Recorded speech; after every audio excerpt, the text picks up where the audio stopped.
Birleşik Arap Emirlikleri'nin en disiplinli şehri Abu Dhabi'deyiz. Şu an 300 metre yüksekten Etihad Towers'tan baktığımız bu devasa beyaz yapı, bugünkü asıl hedefimiz olan Kasr-el Vatan Sarayı. Başlamadan küçük bir tüyo vereyim. Bu muazzam saraya en uygun fiyatlı bileti nereden bulabileceğinizi videonun içinde paylaşacağım. Açıkçası kuleden izlediğimiz o muhteşem manzaraya öyle bir daldık ki vaktin nasıl geçtiğini hiç anlayamadık. Şimdi aklımızda tek bir soru var. Acaba Al Vatan Sarayı'na kapanmadan yetişebilecek miyiz?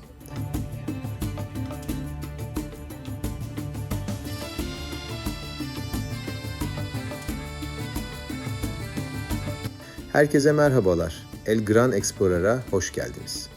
Kuleden indik, şimdi yollardayız ve saraya doğru ilerliyoruz. Bu yolculukta size kocaman bir teşekkür borçluyum. Daha yolun çok başındayız ama sadece 2 ayda 1000 aboneyi geçtik. Hepinize çok teşekkürler. Yolların kusursuzluğu dikkatinizi çekmiştir ama burada kurallar gerçekten çok sıkı. Şaşırtıcı bir bilgi vereyim. Birleşik Arap Emirlikleri'nde trafik kuralları şehirden şehre değişebiliyor. Ama kuralların sertliği hiç değişmiyor. Hatta trafikteki basit bir tartışma sonucunda yaşananların idamla sonuçlandığını bile duyabiliyorsunuz. Buradaki kuralların bu denli keskin sınırlarını ileriki videolarımızda ayrıca konuşuruz.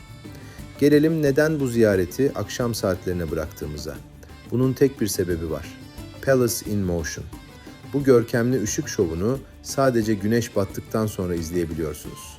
Normalde bu şov günde sadece bir kez yapılıyor. Ancak o zifiri karanlık çökmeden bu büyü tam olarak ortaya çıkmıyor. Buraya gelecek olanlara bir tavsiyem var. Giriş için kapanış saatine olabildiğince yakın bir zamanı seçin.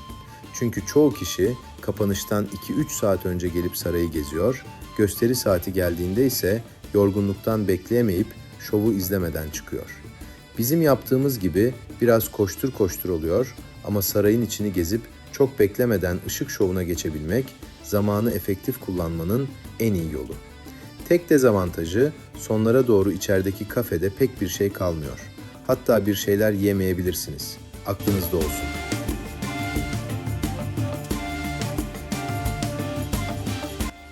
Ve otoparka geldik.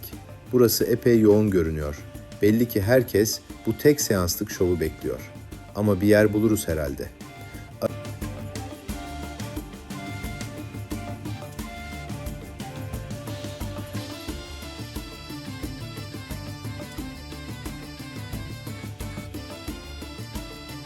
Arabayı park ettik ama zamanla yarışımız devam ediyor. Kapanışa sadece 5 dakika kala kapıya ulaşabildik.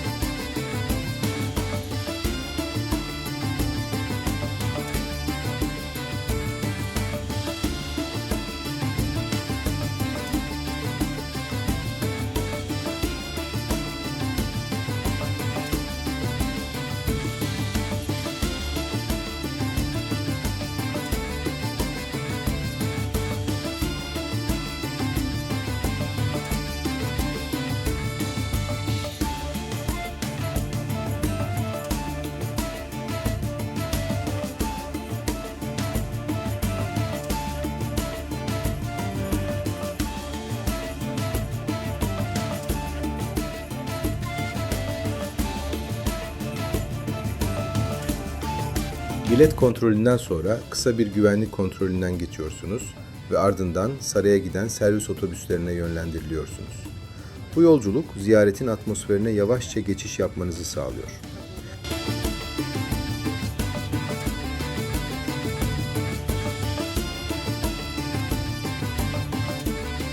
Sarayın kapısından içeri girdiğimiz anda beklenmedik bir durum yaşandı. Aslında Skip the Line olduğunu düşündüğüm biletleri Booking üzerinden satın almıştım. Fakat görevliler biletlerin hızlı geçiş özelliği olmadığını söyledi. Böyle anlarda en doğru yaklaşım sakin kalmak ve süreci doğru kanallar üzerinden takip etmektir. Çünkü sahadaki görevliler yalnızca belirlenen kuralları uygular.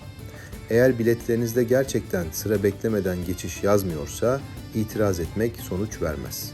Kuralların net olduğu yerlerde sakin kalmak en doğru seçenek.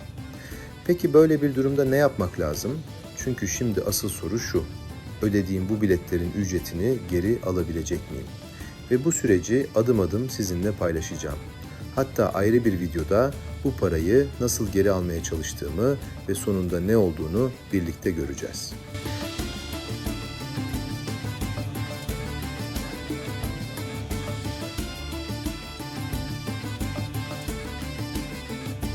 Kasr Alvatan biletlerini sadece resmi siteden değil, Tickets, Viator, Klook ya da Booking gibi platformlardan satın almak mümkün.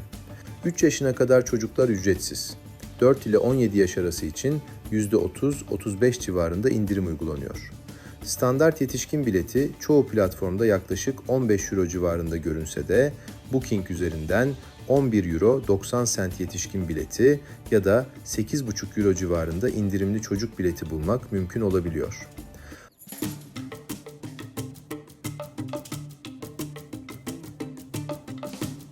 Güvenlikte çakmak gibi bazı eşyaları geçici olarak sizden alıp bir zarfa koyuyorlar. Fiziksel bir kart verilmiyor. Zarfın üzerindeki numaranın fotoğrafını çekmenizi istiyorlar. O numaranın fotoğrafını mutlaka kaydedin. Ziyaret sonunda aynı noktaya dönüp numarayı gösteriyorsunuz ve zarfınızı geri alıyorsunuz. Burası akşam saatlerinde Palace in Motion ışık gösterisinin yapıldığı ana avlu. Gündüzleri sade görünen bu meydan, gece olduğunda tamamen başka bir kimliğe bürünüyor. Işıklar başladığında sarayın duvarları sadece aydınlanmıyor. Yapı sanki nefes alıyormuş gibi değişiyor ve gözünüzün önünde bambaşka bir hikayeye dönüşüyor. İlk bakışta sakin görünen bu alanın birkaç saat sonra binlerce kişinin aynı noktaya kilitlendiğini görmek gerçekten şaşırtıcı.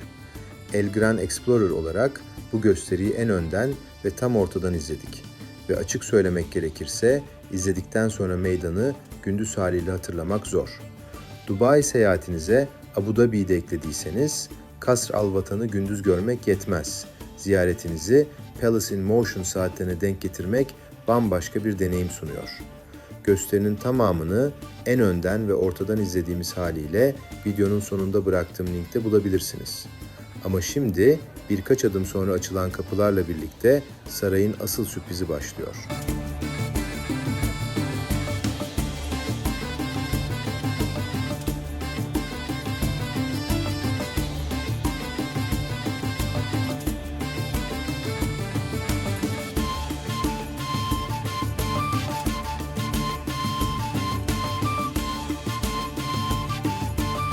Karşınızda sadece bir saray değil, ışıkla şekillenen dev bir mimari sahne var.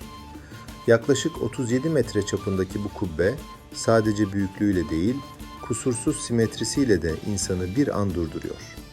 Işık yukarıdan aşağıya doğru süzülürken mermer yüzeylerde yumuşak bir parıltı oluşuyor.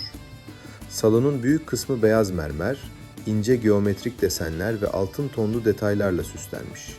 Her motif geleneksel İslam mimarisinden ilham alıyor ama modern bir yorumla yeniden tasarlanmış. Tavandan sarkan dev avizeler ilk bakışta heykel gibi görünüyor. Yüz binlerce kristal parçadan oluşan bu avizelerin bazıları o kadar büyük ki bakım yapılabilmesi için içine girilebilecek şekilde tasarlanmış. İlk birkaç saniye konuşmak istemiyorsunuz. Çünkü gözleriniz detayları yakalamaya çalışırken zaman sanki yavaşlıyor. Burada kullanılan taşlar ve süslemeler tek bir coğrafyaya ait değil.